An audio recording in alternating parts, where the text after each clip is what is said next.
this podcast is made possible by the generosity of listeners like you. Kindly consider a contribution through Patreon or PayPal. Links are in the details box. Patreon is a monthly subscription that you can cancel anytime, and PayPal is a one-time donation. Any amount is appreciated. And follow us on social media. We're on Facebook, Instagram, and Twitter, the handle, The Beirut Banyan. And you can find us on our YouTube channel with the same name, and you can start watching the episodes as they're released. Thank you for listening, and thank you for watching. I'm Ronnie Shatah, and this is The Beirut Banyan.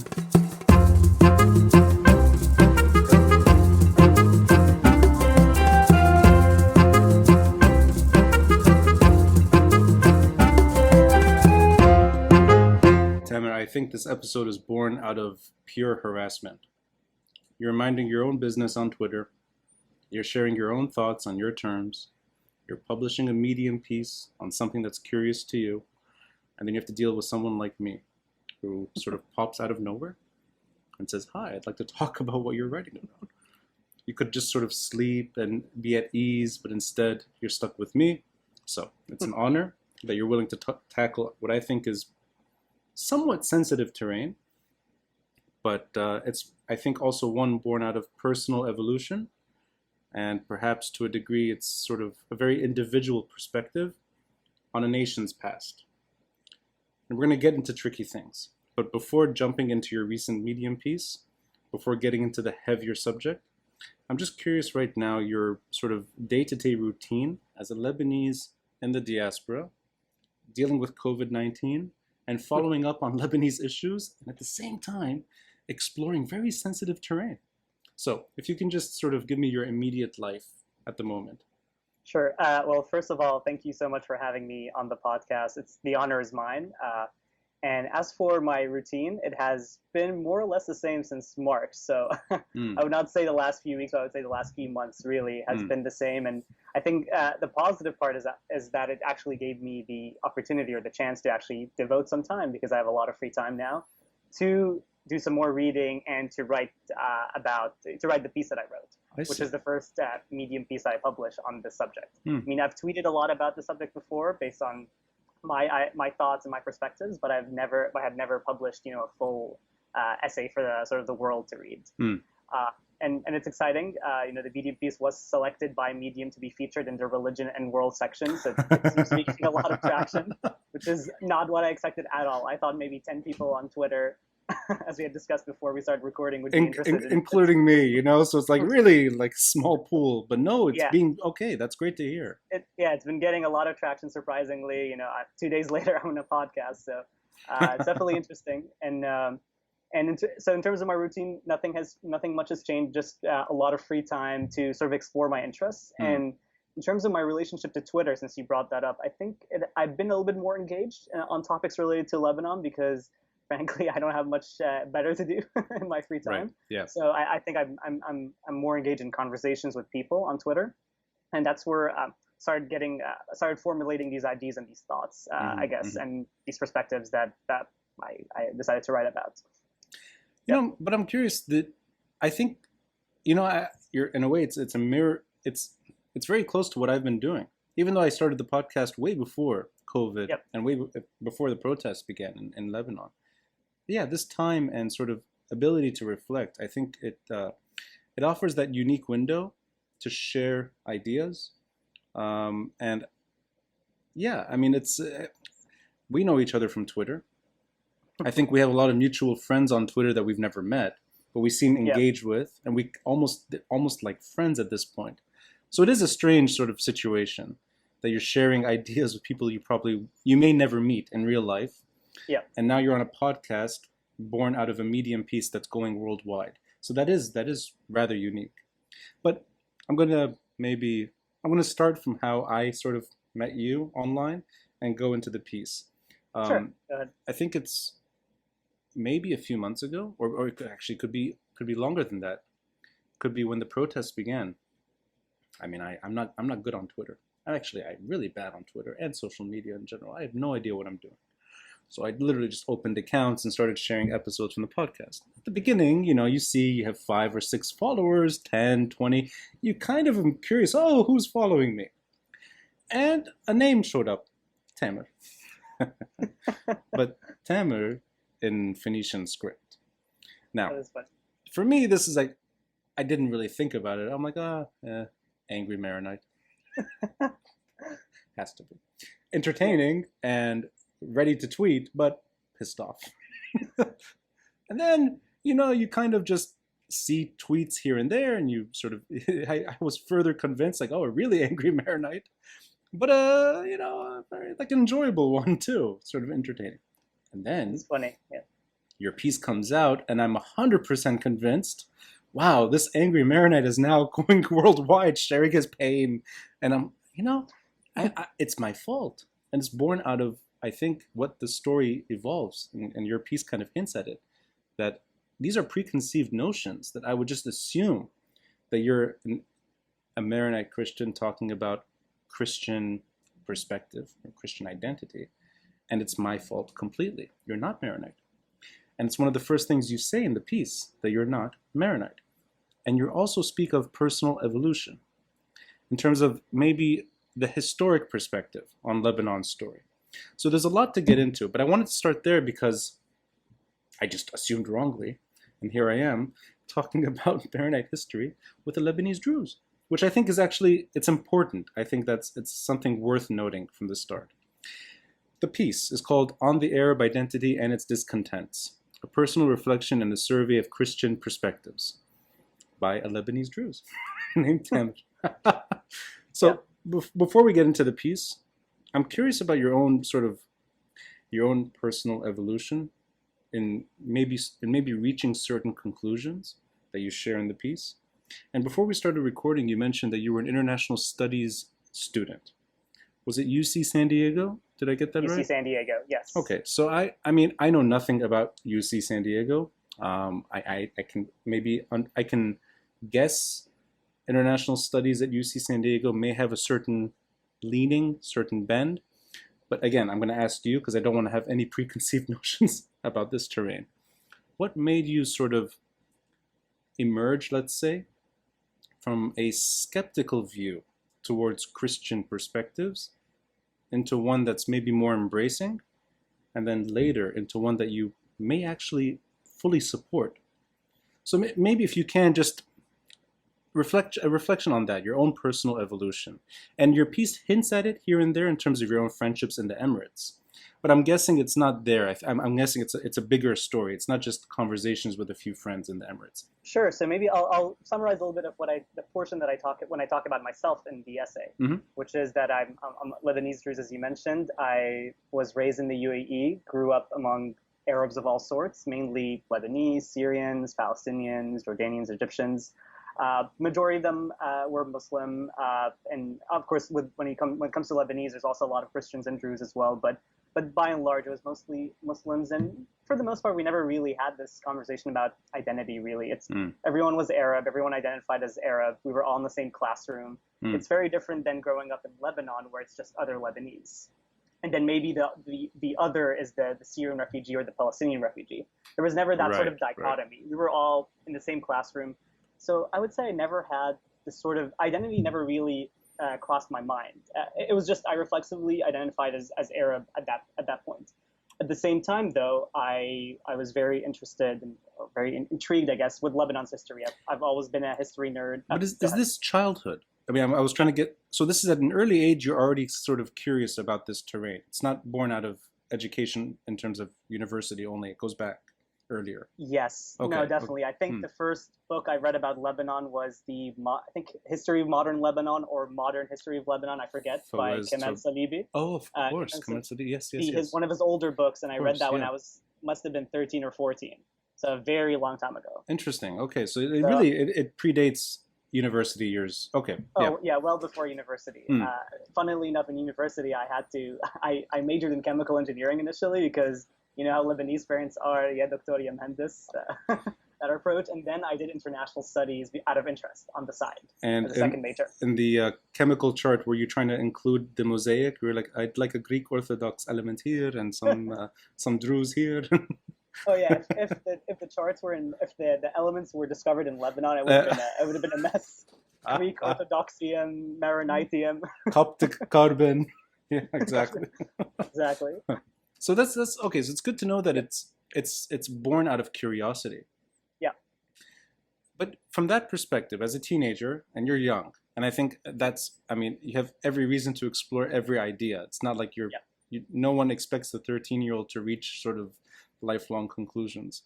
Sure. The process of kind of that initial sympathy to pan-Arab ideas, or let's say Arab nationalism, is there a moment that you kind of start distancing yourself a bit from that, where you maybe want to explore other literature that focuses on other perspectives?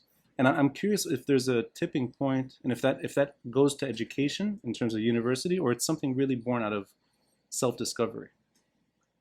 Definitely. I don't think that happened in high school. So in high school, I was so this is I'll go through, and I think the perspective that made me change was actually a change in my sort of economic perspective and my perspective on politics more broadly, and less to do with Arab nationalism versus Lebanese nationalism, the Muslim narrative versus the Christian narrative.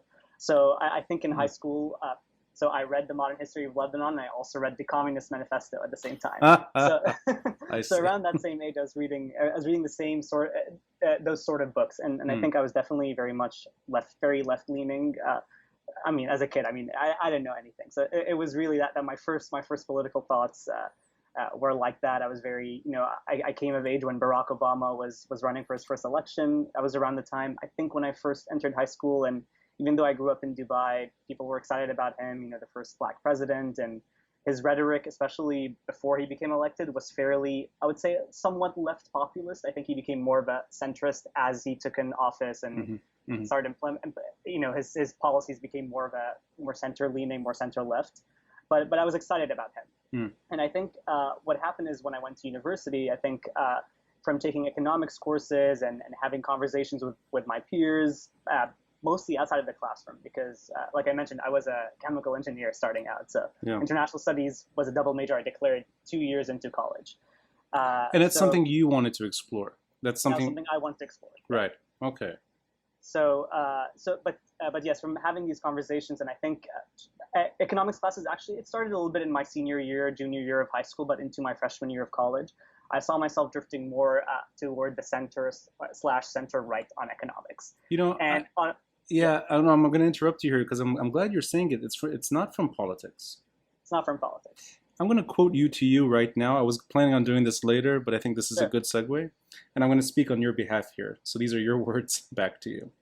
Today, thanks. Today, I would characterize myself as broadly center-right, with a more balanced perspective on Lebanon's civil war, one that is in fact sympathetic to the Christian or nationalist cause and identifies closely with Lebanon's raison d'être as an independent state that serves as a bridge between the West and the predominantly Arab East. So that's one that's not born out of history necessarily or politics. You're looking at it from an economics point of view, and you're coming to that conclusion. The reason I'm honing in on this is I've never heard this before, that economics would take you to that center-right perspective. So let's get into that. What exactly is it about economics, or the study, that lets you sort of get to a more right-leaning politics? Sure. Well, let me step back first a bit back to my teenage years and why sort of my leftist perspective colored my view, I would say, of the Lebanese civil war and the Lebanese identity conflict more broadly. And for me, it was, I think part of it had to do with me being Druze and sympathizing with the Druze version of history. I think there's a natural, connection.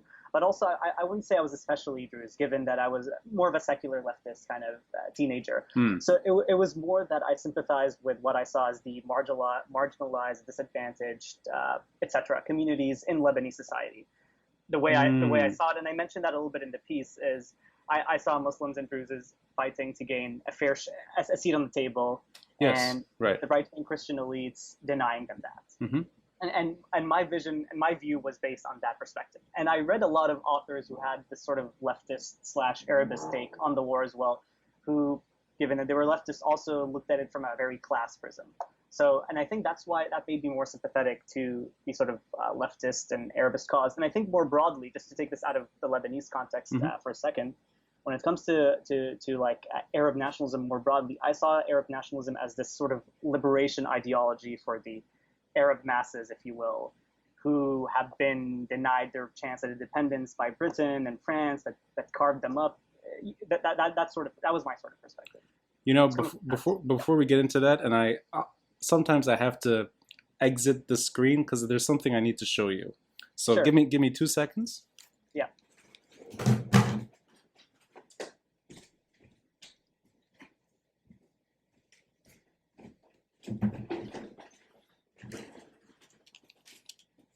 Because referencing Kamel Salibi is one thing, Yeah. a national treasure. And, you know, I mean, and you mentioned one of his earlier books. For me, it's always House of Many Mansions. That's the sort of one I go to right away. But it is worth remembering that, yeah, his catalog is quite expansive. Yep. That said, I know Kamel Salibi. I lived in one of his apartments on Bliss Street and Sadet. Yep. And I met him. I was very lucky to have met him. And I think maybe certain ideas I had over time evolved after that kind of conversation one-on-one. Yep. But Kamel Salibi is safe territory. You, my friend, go to dangerous territory with this book here. And you reference Fouad Ajami, and you reference that famous quote about Arab nationalism. So I'm going to quote you, quoting Fouad Ajami. Yeah. It was ultimately minority experiences that led the late Lebanese American scholar Fouad Ajami to conclude that, quote, the forbidden sect of Arab nationalism was that in practice it was Sunni dominion dressed in secular garb. Okay, now I'm going to take issue with a few things. Sure, go ahead. I don't think he would refer to himself as a Lebanese American scholar. So I'm gonna add that to the mix, that I think he identified himself as an American scholar of Sure. Lebanese extract. This is not a challenge to you. This is more just I think it's worth noting that Fouad Ajami is not the Lebanese Arab that I think comes with that definition. Sure. The way we understand it. I doubt he would subscribe to that if he were still alive. So that's number one. Number two is, I mean, it's a great quote. And you went straight to it. That Sunni dominion dressed in secular garb. Yeah. Did you see that yourself? In other words, you're a Lebanese Druze who's sympathetic to that economic story, and you're seeing it. I mean, I'm guessing you're not just in Dubai. You're going to Lebanon at this stage. That you have. Yeah. Yeah. So is there something about Arab nationalism that's turning you off in particular that makes that kind of code resonate to you? Because it's not something that I think I saw necessarily until I read that quote, and sort of it took me there. It's like, yes, it is one of exclusion rather than inclusion. But I didn't get there until I read that quote. Is it the same for you, or is it a reverse issue that you saw it and then this quote resonates with you? That's very interesting, actually, Ronnie. I have to think about that for a second because so that passage, first of all, let's get into the passage. It was talking about the Shia perspective in Iraq and Lebanon on Arab nationalism and how they were never fully included. Ironically, the Druze, even though they were a much smaller community than the Shias of Iraq and Lebanon, they were actually more subscribing to Arab nationalism historically under Kamal Jumlat and even to some extent Wali Jumlat. Wali Jumlat maybe pays more lip service to it, but Kamal Jumlat was very much a die-in-the-wool Arabist.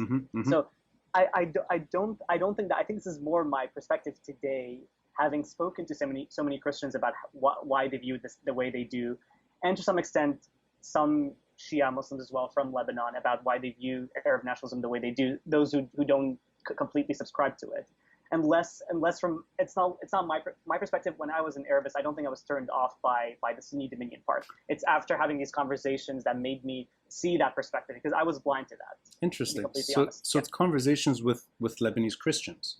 Yeah. And actually, and then after I started reading more, for example, I started learning. So actually, there is another component. So that was part of it. And then the other sort of more academic part, and this is also very recent. So this kind of came in light of having these conversations. I started reading more about the history of Arab nationalism vis-a-vis the Druze in Lebanon and Syria. Hmm. And if you and maybe I'll do a quick sort of I'll try to keep this as brief as possible. But there was this Syrian dictator called Adib Shishakli, who the first actually he's the first Syrian dictator, the first of the great not so great Syrian dictators. For a chemical engineer, you're well versed on your recent history. I mean, that's pretty good. That referencing the pre-Assad, leadership, and you're stuck with chemical engineering. Not bad. So this really is pure passion on your part. I can hear it. Yeah. I want you to tell my parents that. Well, if you're looking for a career change, they can call me. I'll advise them. Yes. No money, but he'll have a great time. He'll have great conversations with the yeah, great conversations. Yeah, that's all he'll have, actually. Yeah. Oh, sorry, I interrupted you. So some interesting facts about Adib Shishakli. He was actually of mixed Turkish and Kurdish descent, and an SSNP sympathizer.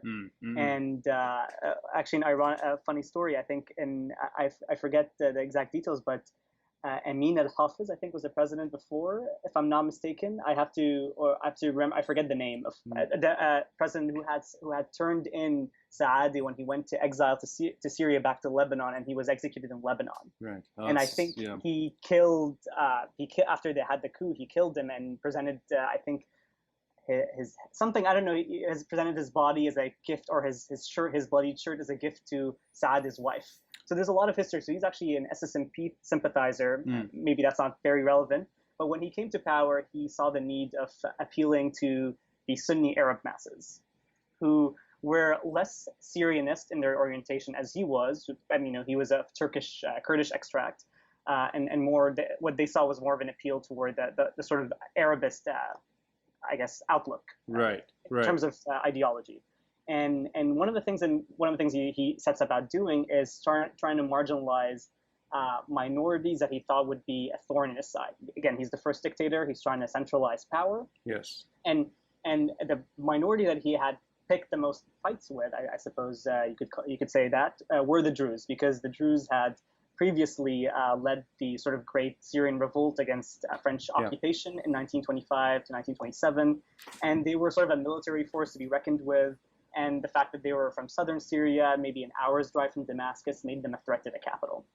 So there's a lot of tensions, and I think there's a very great piece by I think it's Joshua Landis, if you've heard of him. Yeah, sure. Talks about the whole relationship, who's also somewhat controversial, but he talks about the whole relationship between. He's the opposite. He's the opposite end of the controversy spectrum. Yeah. Yes, the opposite, exactly. So he talks about the relationship between Shishakli and the Druze and how the tensions emerge. And sort of the bottom line is he decides to have a sort of a military campaign against the Druze. So the Druze region in Syria was actually bombed with airplanes. And they were subjugated by force. And that's why I think you don't see the Syrian Druze community, which is more than twice the size of the Lebanese one, as involved or engaged politically and culturally in Syrian life. They're very much isolationist. They keep to their own, that sort of thing. But so that stems back from them. It's interesting though, because an American of Lebanese extract. I mean, I'm maybe taking it too far here, but a Shia, and Lebanese, using this Lebanese of America, whatever you want to call it, is showing a Druze and a Sunni the ills of Sunni dominion, and then that translates to Arab nationalism. But these are things that, I mean, for you, I'm getting from you that it's one born out of two things. It's you sort of engaging the text on your own terms, and also talking to Christians. You're not talking to Shia. You're talking to mainly Christians. Yeah. Christians. So I think it's almost like a step further. And you're absolutely right. I'm glad you mentioned this. That Fouad Ajami is referring to the Shia community, not the Christian community, in that sort of secular garb and all that. So that's why he mentioned Sunni, not Muslim. So that just specifically, that's 100%. Well said. Well said. You should leave chemical engineering. Join this terrain. Yeah. No, but okay. The reason I bring him up again, and I don't know if I'm going to say this maybe carefully. Is this born out of frustration, less to do with your own immediate experience and more to do with a wider story? So in other words, you grow up in that kind of comfortable conclusion Arabism, left-wing politics, Druze confession, and that's it, right? And then by Yeah. the end of your teenage years, and you're becoming you're growing up, and you're sort of seeing beyond that. You're then a center-right Lebanese. And I'm going to Yes. quote you again, because I think it kind of, I'm curious how that conclusion happens. And you say fairly bold statements. So I'll start with the less bold, and we can work our way up. Sure. It is worth highlighting that the Christian experience in the modern Middle East gives credence to their fears about Arabism. Christians were often persecuted by Arab nationalist regimes that came to power in the mid-20th century. The Ba'athist regimes in Iraq and Syria, for instance, often forced non-Arabic speaking populations to adopt the Arabic language and Arab identity. This has nothing to do with your own life. I mean, you're not suffering per se. Yeah. Yet you're realizing that there is a community that feels insecure. So how do you get there exactly? And I'm just curious, the psychological component that you're taking another community's concerns, maybe more than your own, and you're seeing it as an individual rather than a sort of a group. And I'm going to add one more thing to that. Am I right to assume here that your biggest concern is none of this, that it's one of authoritarianism versus local expression?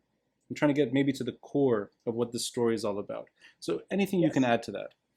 Yes, definitely. I think the one point I did want to mention is, and sort of we're jumping topics a little bit, but Sure. going back to sort of how I transitioned in some ways to becoming more of a centrist, I would say vaguely center right on economy, on economics. I started looking at Lebanon very different. Lebanon, pre-war Lebanon was no longer this classist, sectarian society where Muslims and Druze were marginalized. It was, in my respect, an imperfect example, an imperfect model of coexistence, and a very economically successful country. You know, in the 1950s and 60s, Lebanon, you know, at some point had in the top 10 of the highest GDPs per capita in the world. So there were things like that I started attracting me or appealing to me more. Versus, so it's the same story, it's the same Lebanon. I just started looking at it from a different lens. Interesting.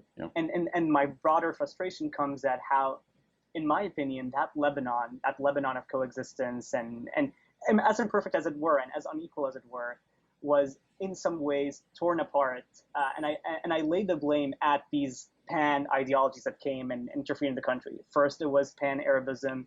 You have the involvement of the PLO pulling the country into a very pan-Arabist cause at the expense of that country's sovereignty, economy, prosperity, and stability.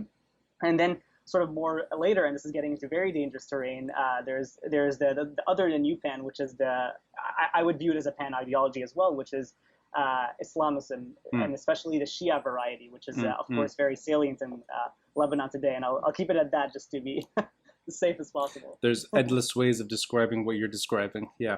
No, yes. but that's a very astute historic narrative of that kind of ideological, let's say, growth in Lebanon. But yeah, keep going. And so the bone that I have to pick with Arabism, and yes, I'm using all these in some ways. Partly is out of sympathy for, let's say, the Assyrians of Iraq who've had to no longer have Assyrian names, and they have to take Arabic first names, and they have to learn Arabic and forget their own, indigenous tongue.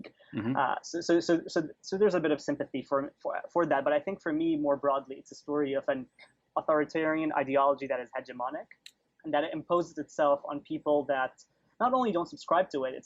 Those are not Arabic-speaking peoples. Those are people who it's not their identity at all. Like you can't even make an argument. You can perhaps make an argument that any Arabic speaker is an Arab. That is an argument that is made. There's no clear definition of an Arab.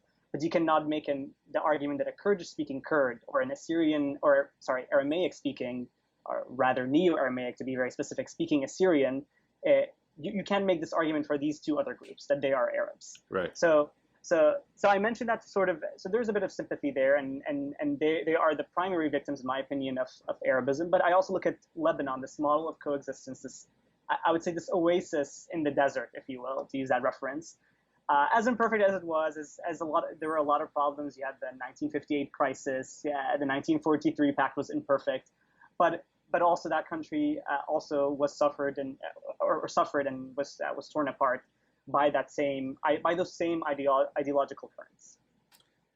But again, your own concern for Lebanese Christians. What is that? Where is that? I mean, it can't.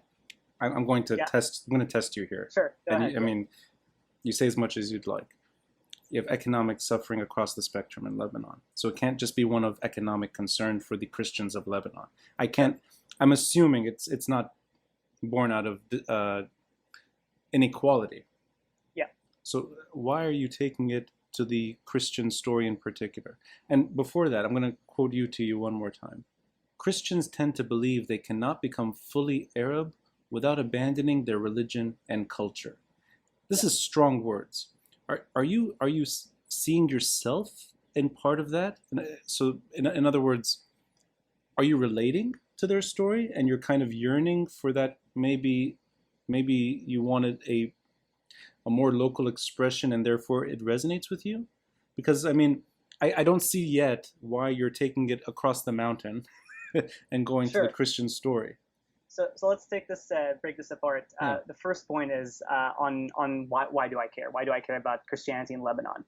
I think, and you correct me if I'm wrong. More than other narratives or identities or stories, let's say, in the Lebanese context, that this one stands out to you. Well, so for one, it's because Lebanon was founded by the Maronites. It was an expression of their especially the Maronite community. It was an expression of their own national desires, interests, however you want to describe it. So I would say in some ways it's a bit of a, I guess some sort of respect that I'm paying to the community that birthed a country that I identify very closely with. This is more dangerous than Fouad Ajami and anything else. So you're going down. So you're in a way, you're individually, you're expressing a identification with their insecurity and therefore the story of Greater Lebanon as one of Maronite dominion. You're looking at it that way, or is it more like this is a community that is large enough to have some autonomy, and that's part of your story too? Because I still don't. I mean, I'm interrupting you quite a bit because I'm trying to like hone in on it. Sure. Yeah. I think it's more of the latter. I don't think it's about like I don't miss Maronite dominion in Lebanon. I don't want to go back. I want a better future for everyone, if that makes sense. Yes. But if I had the choice between the present and the past, I would choose the past. Does that make sense? So I think the past is more preferable than the present, but it's not ideal. And I think maybe I don't emphasize it that much because I wrote this essay from the Christian perspective, and it's not my own perspective. And I think and now you're convincing me actually to write another essay about the Druze perspective on Lebanon and why the Druze felt they were left out, even though in some ways they're as much of an original Lebanese community in the sense that they helped birth the Emirate of Mount Lebanon in the 15 and 1600s with Emir Fakhruddin. Yeah. So why did they feel left out, and why did they? Kemal Jalmab led the opposition to this Maronite-dominated Lebanon. That's a very why good. Why was that the case? Exactly. Now, and that's actually you're in a way. I'm glad you asked that to yourself, because that is worth noting. That one community that is a minority within the Lebanese context is fundamentally opposed to the narrative that you're expressing, that Christian narrative. But let's keep going on that. Yeah. So and I do want to, and I think now you're convincing me to do that, to actually write this other essay, which basically points out the flaws in this old Lebanese model of coexistence so for example, I guess another way of saying this is I'm actually talking this old Lebanon up based on my frustrations with the present Lebanon. And I never lived in that period. So again, this is a very, very romanticized view. I think all of us Lebanese have this romantic notion of the past based on stories our parents and grandparents tell us about pre-war Lebanon. But I do want to emphasize that I do see the problems. I've read enough to understand what the situations were, and this is not an expression of Maronite chauvinism or pro-Maronite chauvinism on my part. Right. Okay. That's actually that's fair. So it's really acknowledging that something seemed to work better for everyone, but it wasn't an ideal situation for everyone. Okay. Exactly. See, I'm not an angry Maronite on Twitter. pretty reasonable. And you're not a self-hating Druze. I'm not a self-hating Druze either. Yeah. You're just a guy in California with a lot of free time. A lot of free time. No, exactly. I'm kidding. But let me add. I like referencing your piece now and then. Yeah. So let me Can I add another yeah, point? of course, Actually, please. and another point I did want to add as well is my concern for Christians and not just Maronites. I think Christians more broadly in Lebanon today is I think when that component disappears, or if that disappears, I think Lebanon would lose a lot of that semblance of pluralism. And I mentioned that in my conclusion. And Yeah.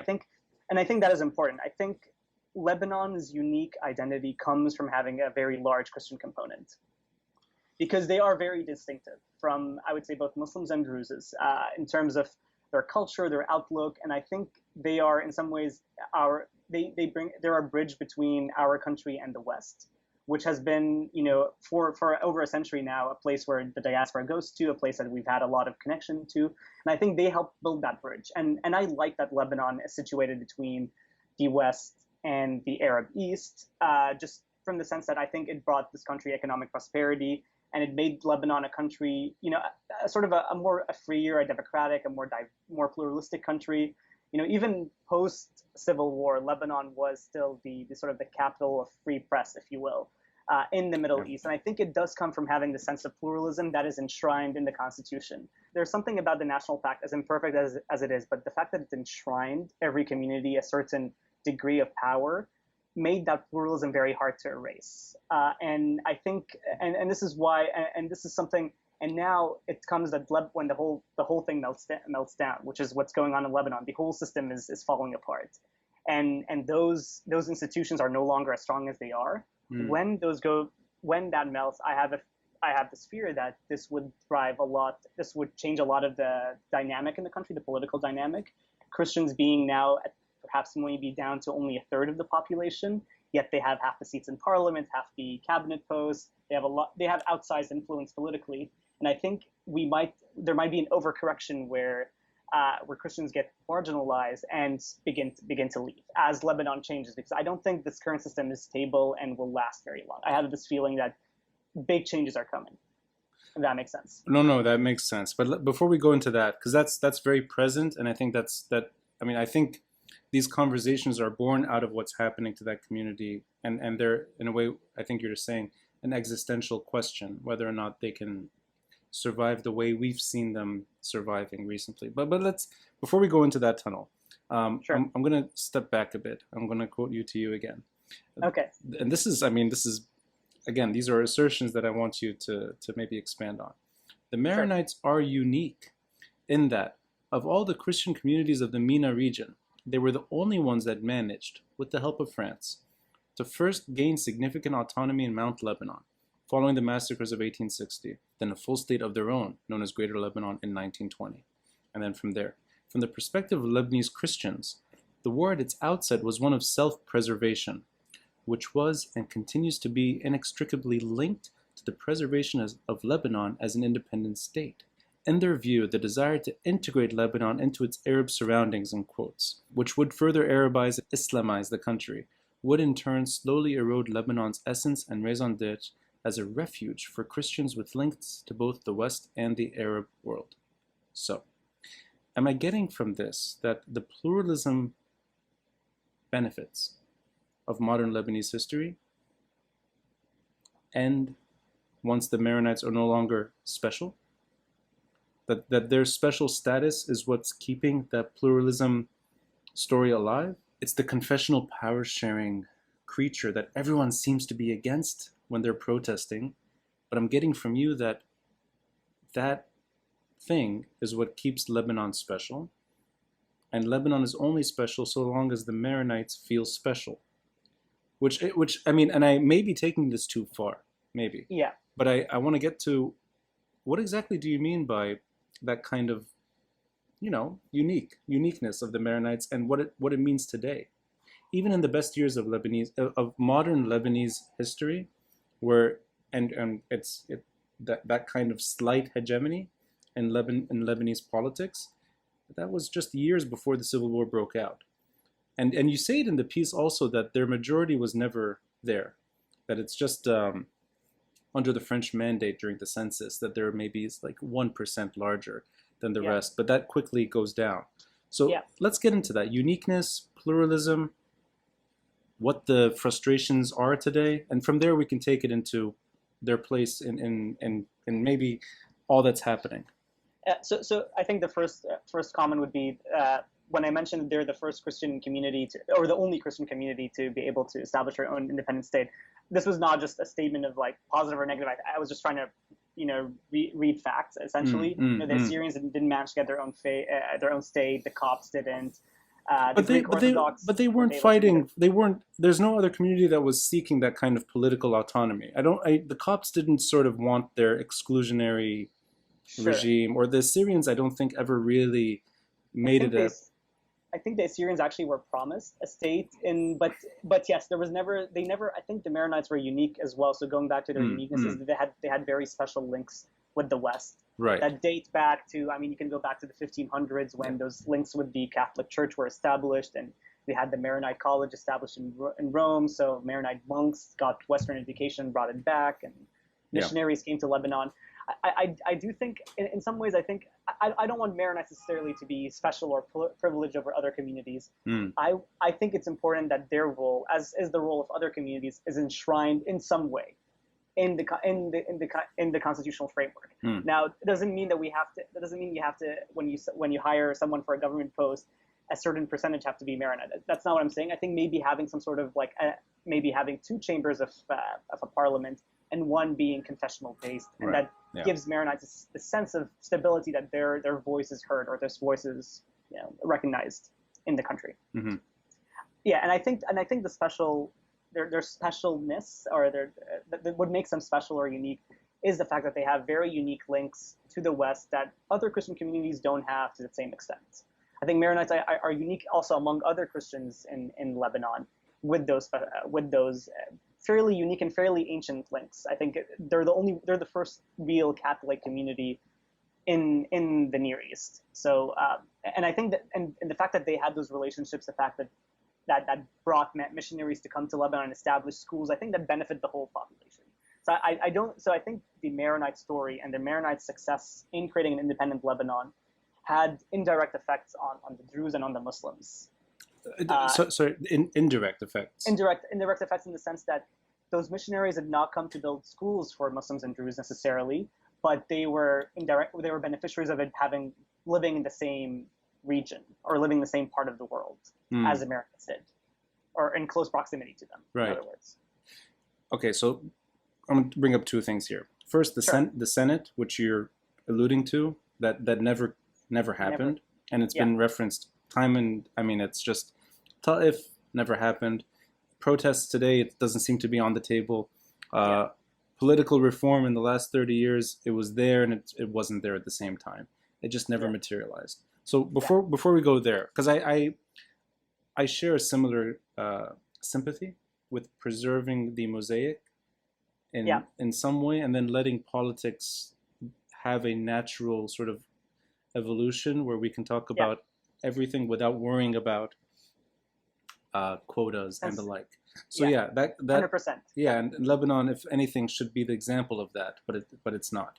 So before we go there, though, I'm gonna maybe take it as far back as I can without going into like the deep sort of. I forget the 1500s. Let's keep it at least to the 19th century. Sure. There are attempts at not just Lebanese Christians, regional Christians, playing a role in the identity that we talked about earlier, that sort of Arab nationalism idea. And I'll quote to you. Christians tend to believe they cannot become fully Arab without abandoning their religion and culture, which we referenced earlier. This may sound ironic, given that Levantine Christians played a central role in reviving the Arabic language and creating the modern Arab identity during the Nahda, or Renaissance, of the late 19th century. However, it is important to note that this Christian identification with Arabism came at a time where Christians were facing Ottoman oppression and attempting to build bridges with Arab Muslims, who were increasingly alienated by the rise of Turkish nationalism. So in that wider story, and that's maybe more one of Greek Orthodox trying to play an active role in modern history, less to do with Maronites. But at the same time, the Maronites are in a way approaching things fundamentally differently. They're saying, seek Western support, seek autonomy, preserve autonomy, and if they play their cards right, maybe even an independent state. whether it's Greater Lebanon or smaller Lebanon, it doesn't really matter, that they're going to have some autonomy turned independence at some point. At the same time, they're the links to the West. These other Christians you're describing are in a way links to the East, or they're holding on to the East and trying to play a role in the East. So is that what is it more that the Maronites were linking themselves to the West, and it's less to do with pluralism? And if they are to sort of their decline and your hesitation with that decline, justified hesitation with that decline, is more out of we're losing our natural ties to the West rather than the comfort or discomfort of the community at home. Because I'm trying to get at what are the costs really of losing that kind of political comfort, or to a certain degree uniqueness. Yeah. And we can take it from there to what we're seeing now, which is that political reform doesn't seem to preserve their situation. It actually adds more fears rather than providing more comfort. So let's start from there, and maybe we can even talk about whether or not pluralism is the true benefit of that community's uniqueness. Sure.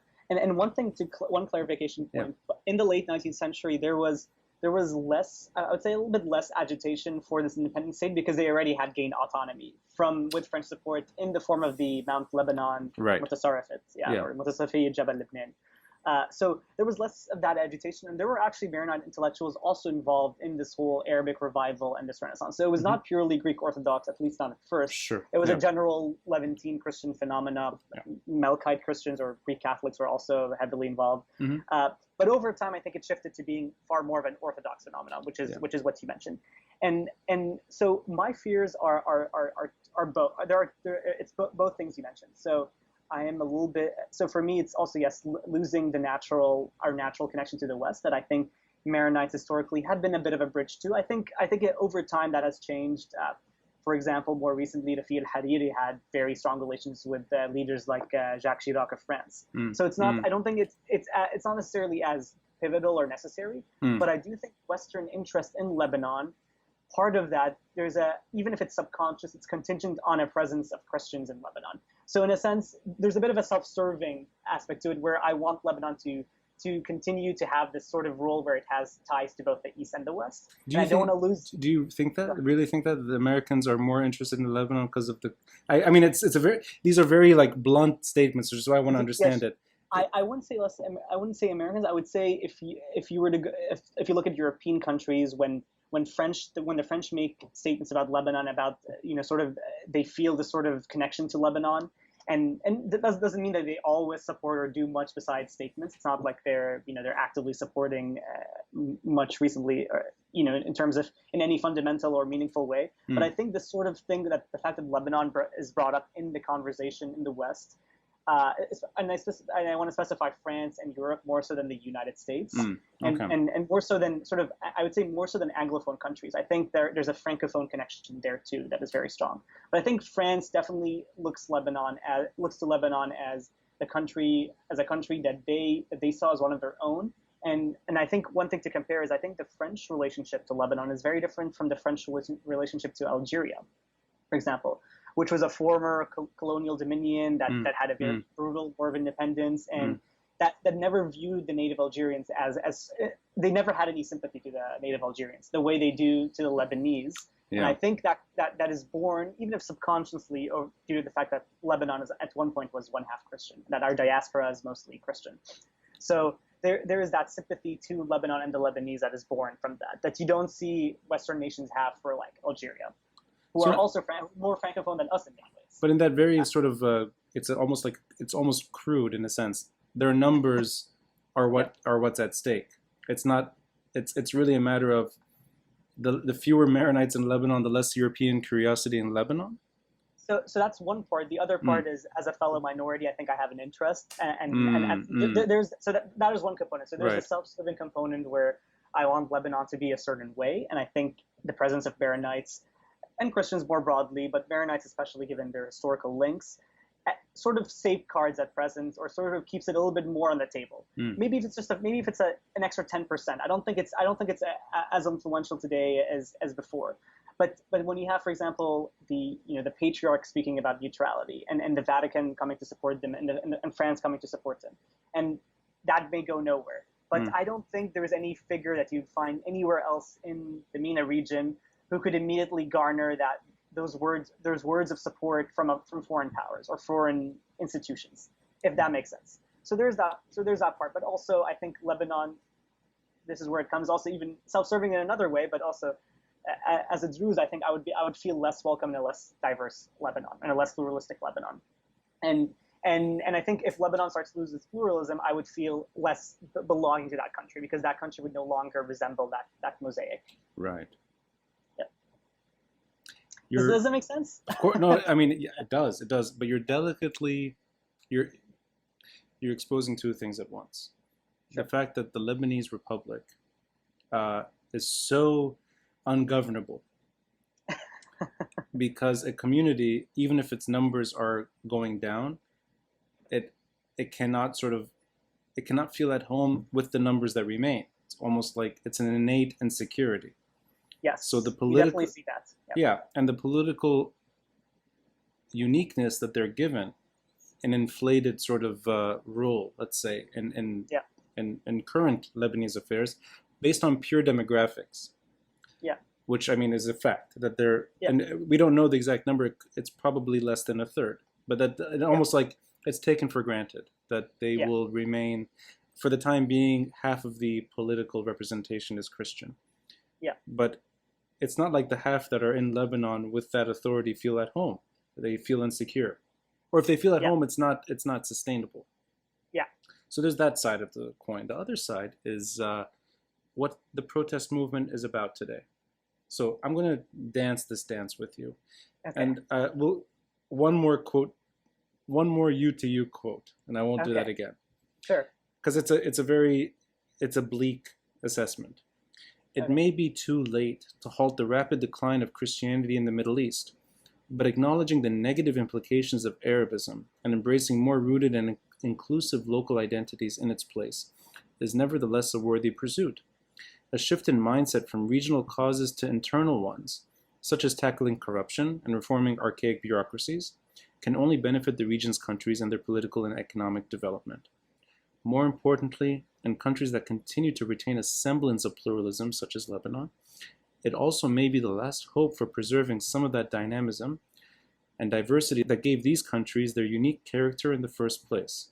You're saying two things at once.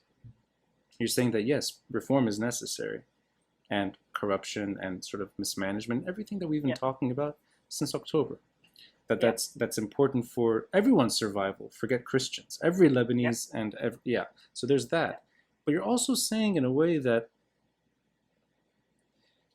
a genuine reforming of the state, the way that I think most protesters see it, I could be wrong here, does not necessarily enshrine a protective status or if you have now just a secular state emerging, the Christians, I think, would feel even less secure. Even if that is a noble goal, let's assume it is. That goal is something that's maybe attractive to most protesters, a civil state and secular state and sectarianism thrown out the window. And then this is the community that would probably be the first to either defend themselves in an ugly way that could turn violent, or flee altogether. So let's go into that. What exactly is the reform that's necessary to make sure that this community stays, and whether or not it is too late to actually prevent that decline? Because we've seen it in the Middle East, and you mentioned even in the numbers in Syria and Iraq are staggering. And that's just recently. I mean, you go back to the early 1930s, and you're right to point this out. I think it's at least a third of every country's populations was non-Muslim. Yeah. So that includes Christians and Jews and other minorities. So that's important to note. It's less than 100 years ago. And today it's almost like a vanishing, nearly extinct community in those countries on rapid decline. So let's dance this dance delicately. Is there genuine reform that's possible while enshrining that community's deepest insecurities in a Senate or the like? And is it too late for that kind of pluralism and bridge to the West? Well, I'll be optimistic, which I'm not always on Lebanon. I think that nothing is ever too late. Mm. And I think one thing to point out is uh, not just Maronites, I think Christian numbers in Lebanon have been increasing. They have not been in decline. Their percentage has declined because of Yeah. rising birth rates on the sort of Mm. Muslim side, Mm. but their numbers have not been in decline. Yes, a very large number of Christians did leave during the Civil War, and then their number actually shrank during the Civil War, especially during the early years of the war, where many Christians used to be more spread out throughout Lebanon. There were many villages in the north and in the south, and many of those were sort of forced into mountain Lebanon, and many ended up fleeing. Yeah. At some point, I think at the peak of the war, an estimate of a third of all Maronites left the country, but many came back in the 90s when Rafiq al-Hariri, came back and sort of brought some sort of stability and started, reconstructing the country. So on net, I think coming back to today, Christians are more now than what the numbers they were. The numbers, sorry, the numbers they were. Oh, I need to get into this because it's important. The net numbers are more than 1974. Yes. But that excludes Lebanon's total population. Yeah, I'm just talking pure numbers. I'm not talking percentages. Right, but okay, so the population pre-Civil War was less than 3 million, right? Less than 3 million, and I think less than maybe a million and a half Christians. I think there are slightly more Christians today. It's not significantly more, but Christians have mostly held their numbers plus increased a little bit. And this includes other non-Lebanese Christians, Syrian Christians, for example, or is this purely Lebanese? I think it is purely Lebanese. Purely based Lebanese. on the statistics I've looked. So it's in a mostly way, kept the same and increased a little bit. It's not a massive increase, right? But it's held its ground. But the natural growth that other communities experienced in Lebanon it outweighs the Christian. Yes, they okay. have not had significant natural growth. Right, and yeah. that's quite shocking. I didn't know a third of the Maronite community left Lebanon during the war. I never heard that figure. An estimate at some, I forget which book I read that in, so I'll have to remember. But I believe at some point at the peak of the war, in sort of the middle of the 80s, they left, but many actually returned in the 90s. That's interesting. So that's many repatriated. Yeah. Right. Okay. So let's starting from there. So we can then admit that even if the numbers are not extremely disappointing, it's still not on par with other communities in Lebanon. It's not on par in terms of growth. Yeah. Now, in terms of what reforms but I think the fact that it's held its ground shows that Lebanon still had this appeal that maybe Iraq and Syria did not have for its Christians. And the appeal comes in the form of like just the basic stability and having the ability to build a life and the ability to feel sufficiently secure. Because I think Christians do feel insecure politically, but I think at least for most of their history in Lebanon, they felt at home. I think that they were insecure, but they were at home. And I think you see that in Christian populations elsewhere. They were insecure, but also not at home. They felt their country completely no longer looks like them. Yeah. So Christians never had that feeling. Yes, they're insecure, Right. but they feel they belong to Lebanon. They feel connected to Lebanon. At least that's definitely the impression that I've gotten. Now, reforms that I think that are possible. Yes, it would be nice to have a Senate. That may not happen. I think some form of decentralization of the state to more. And again, I'm very much I embrace localism both in the identity sense, but in the administrative sense. And I think more, and I'm not particularly a nationalist per se. My Lebanese nationalism is born more out of a love for pluralism and this sort of mosaic that exists in Lebanon. Yeah, and I mentioned at some point in the essay, my identity is more Levantine. So it's more, I think Lebanon's the last best hope to preserve that sort of Lebanese cosmopolitan mosaic. What is your Twitter handle? Levantine? At Levantophile. Levantophile. Yeah. I'm glad you're mentioning this at the end, that it's not one of nationalism, and it's Yes. not one of exclusion. Actually, Yeah, it's no. one that you just don't like. You don't like authoritarianism and centralization. Yes. Right. And I think some form of decentralization. Federalism might be too strong of a term. It has negative connotations. Some people would object to the idea of having a mostly Christian canton in Mount Lebanon.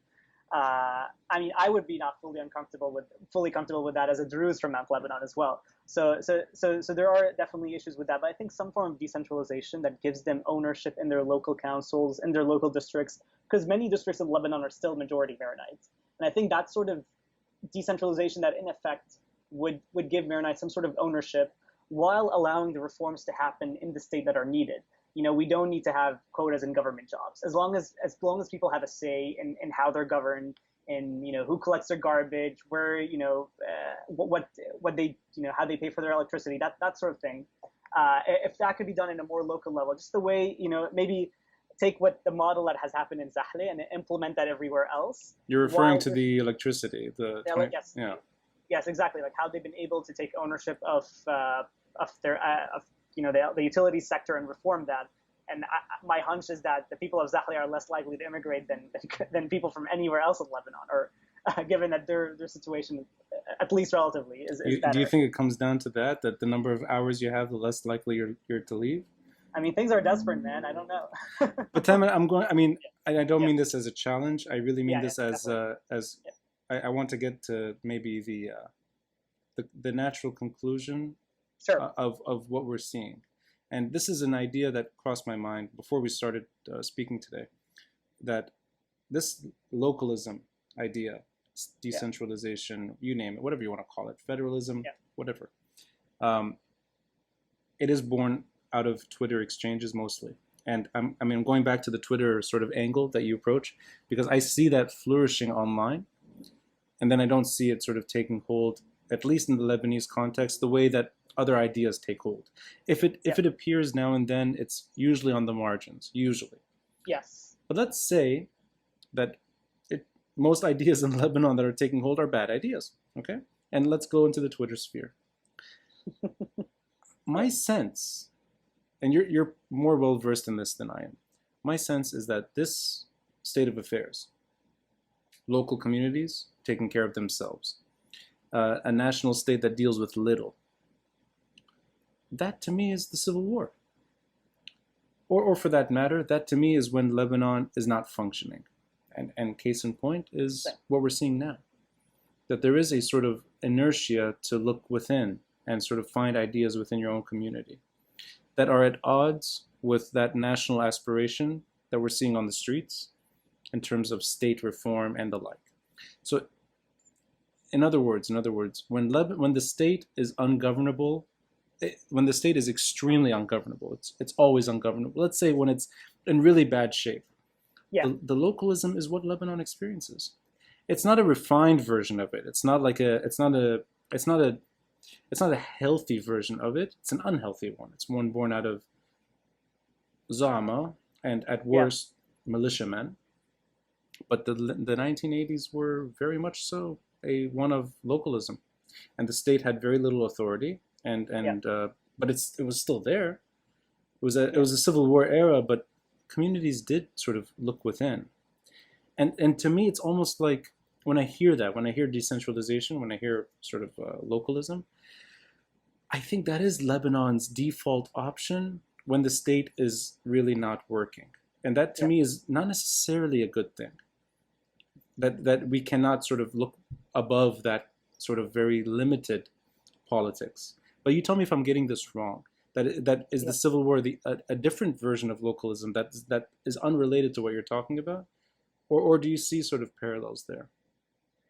Well, the sort of localism that I sort of embrace or believe in, hopefully would not be the sort of where a warlord takes over, ethnically cleanses people from other communities, and creates their own sectarian, district or province. That's not what I'm embracing.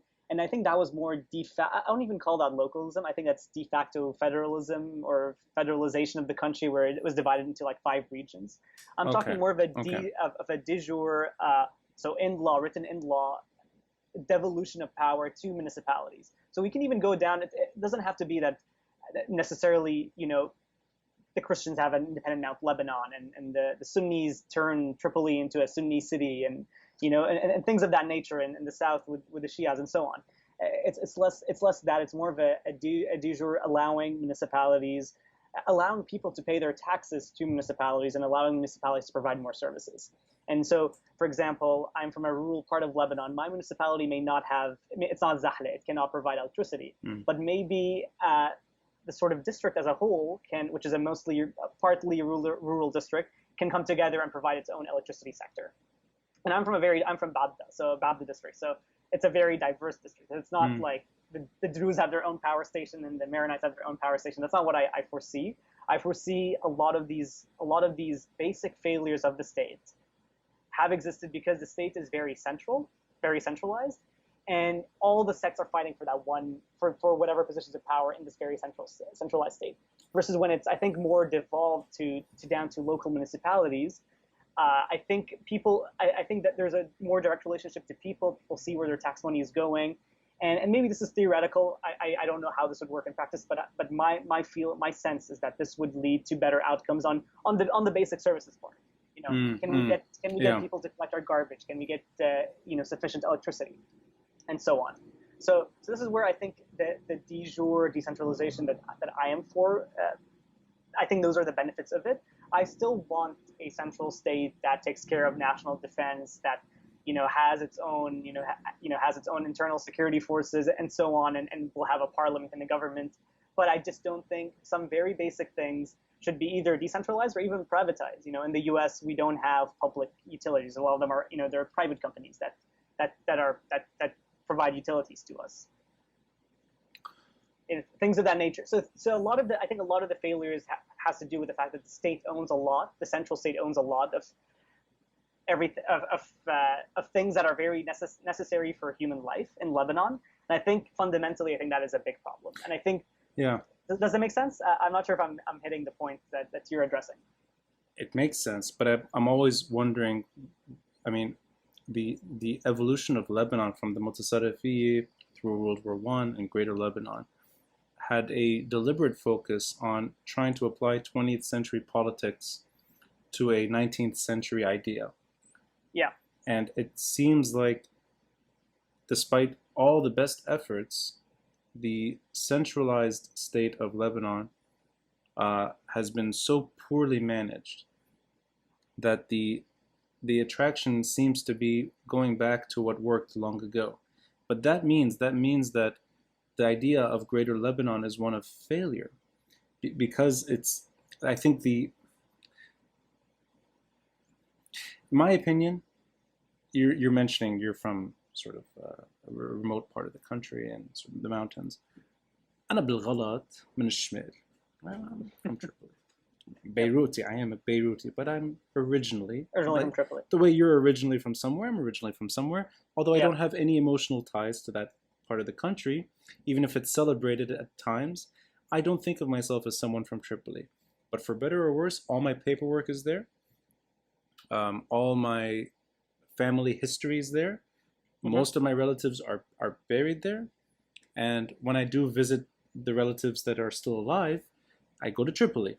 I don't go elsewhere. So I have a deep connection to Tripoli. Yeah, I mean, it's not home, but I'm locked in that sense to Tripoli. Sure. The centralized version of Lebanon, I think, is what helped Tripoli turn into something that was very attractive to my parents' generation and my grandparents' generation. It emulated ideas born out of Beirut, born out of Mount Lebanon. And we talked a bit about this, that, I mean, Tripoli, the best schools are the ones that are the schools you referred to earlier. Missionary schools. Tripoli Muslims celebrating Christmas in 1950s. And that kind of sort of like superficial hysteria that you see online, it's like, oh, Muslims with a Christmas tree. But it actually meant something back then. That there's a cosmopolitanism that I don't think is born out of localism. I think it's born out of emulation. And the emulation, I think, is the story of Greater Lebanon. That the best ideas that were emerging from that centralized thing were kind of replicating in other parts of the country. That stopped even before the Civil War. So it's not like it didn't persist. But I don't know if the Tripoli that I want is possible with a local sort of administration. That it's almost like it's an acceptance of differences that I don't necessarily think are healthy. I see what you're saying. And I say that as someone who really thinks the current state of affairs is ugly. It's not like preserve this, because this is not sustainable. But at the same time, I don't know if these kinds of differences are the ones that I would want to celebrate. And I'm saying this in a sort of very amateur way, but I like the fact that I can be from Beirut or feel like I'm from Beirut. I don't really want to feel like I have to be from Tripoli, if that makes sense. I see what you're saying. In my version of events, I think you can tin'ul nfusak, you can remove, your affiliation with Tripoli legally, put it in Beirut and vote in Beirut if you wanted to. But let's focus on Tripoli, because I think this is interesting, because my take on it is actually very different. I think the emulation would have happened regardless, because of the fact that we are in the same country and the fact that Mount Lebanon and Beirut had a certain level of economic development that much of the rest of the country did not have. Those were that were added to it. And it had this history of being autonomous for about 50 years as the Mutasarrifi, and also a lot of French influence and from missionaries and so on that precedes that by even another for like 2 centuries maybe before Lebanon came to be. There were missionaries coming in and establishing schools and so on. But I think that emulation would have happened regardless. I actually think decentralization toward Beirut is what actually killed Tripoli, because Tripoli, to a large extent.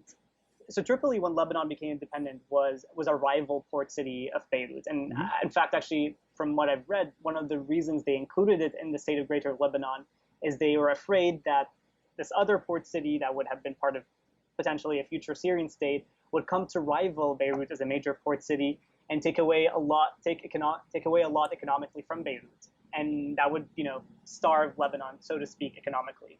So that was why it was included. It was a very major port city. Well, if you look at Tripoli today, you can see because of this, especially I think post-Civil War centralization is very, very different in nature from, let's say, the Fuad Shab type centralization of the 60s.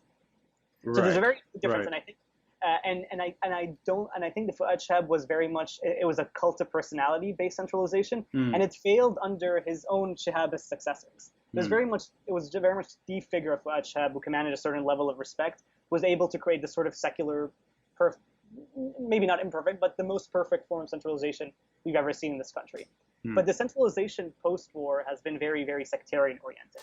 Right. And that's because all these warlords turned into politicians, and then they started, and it's just bickering over, government seats, and it takes 2 years to find a president, 2 years to make a government, and all that sort of mess. But I also think this focus on Beirut and this centralization of the entire economic power of the country at Beirut very much squeezed Tripoli and let Tripoli be neglected. So I think that's what killed Tripoli. Like today, you look at Lebanon's population, about almost half of the country lives in Beirut or its suburbs. There's up to 2.5 million people in the greater Beirut area, in a country of, let's say, 5 million, maybe today, of 5 million people. And whereas a lot of people from maybe the northern half of the country should have been going to Tripoli. That should have been their natural focal point as a city in a more decentralized Lebanon. Right. And similarly for the south, Saida is not as big as Tripoli, but and it's actually somewhat close to Beirut. But Saida could have been a more important city potentially, and Sur, etc. So I think this centralization toward Beirut actually killed a lot of Lebanon cities. You see a lot of fairly big cities don't have much of an economic importance to the country at all. Most of the economy is centered on Beirut, and I think that's part of deliberate policy that has been taken. I think that has been one of the key problems in Lebanese society, or Lebanese. I say a little bit Lebanese political economy. Let's put it this way. You've managed to link a lot of things that I never imagined linking. The economic story with Christian identity. The minority complex, but not from your own minority, from another minority. The story of political reform, but maybe through ideas that are not necessarily present right now on the Lebanese street, but may seem to solve a lot of Lebanon's problems. And one born out of sheer curiosity. I mean, you're in the tech industry, you're in San Francisco, and you're spending your free time writing about Christian complex in the Middle East. So I think it's a very rewarding conversation, at least for me. And you're very kind. You gave me an hour and a half of your time, or close to that. So that to me means a lot. And I really hope if you decide to do an update piece on the Druze perspective, we can do a follow-up. And I can then quote you against your previous quotes and see whether or not I'm talking to a schizophrenic person or whether or not somebody who's just able to see a multitude of perspectives at once, which I think is what Lebanon in its essence can do when it comes to the pluralism story.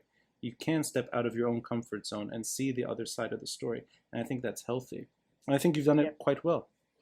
Yeah, thank you. And one thing I would like to add, one of the people who commented on on Twitter, and I forget the comment, but they were like, it'd be a great idea if in Lebanon we made everyone take the perspective of a different community and actually write about their perspective of Lebanon in sort of an essay format as well, so they can see that perspective from the other side. And I think that's something we should aspire more to do in Lebanon today. It's seeing how the other side perceives things, and that's what I was trying to talk when I talked about the Christian story. I talked about their perspective. I did. You can tell the sympathy for their plight, if you will. Maybe that's a strong word, but the sympathy for their circumstances is there. But I don't necessarily agree fully with everything they did, or for example, I don't see the Lebanese national idea as being perfect. It was imperfect from the start, and it did not include non-Christians very well. There was a bit of a cultural superiority for Christians and a political and economic supremacy as well, to a very great extent. And maybe not just Christians, but also the elite families of Beirut. So versus the rest of the country. But so it's not perfect. But I think it's important for us to look at the perspectives from the other side. And I would love the chance. I think I lost my train of thought there, but I'd love the chance to hopefully come again on your podcast and talk a lot about the Druze identity and how they perceive Lebanon. If I end up writing this piece, I have to find some more free time and do that. But I've also really enjoyed this conversation, and I hope you did as well. Tamer, you've now just set yourself up for 17 more Medium pieces. I think so. Every community's perspective. the Jewish perspective on Lebanese. The whole shebang. I mean, I want everything now. I want the Greek Catholic versus the Latin Catholic community's perspective, and then every single perspective.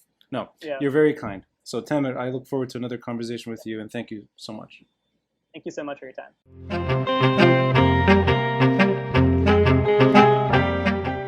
Thanks for listening, and a friendly reminder to help support this podcast by contributing through Patreon or PayPal. All links are in the details box below. Until next time, I'm Ronnie Chatah, and this is the Beirut Banyan.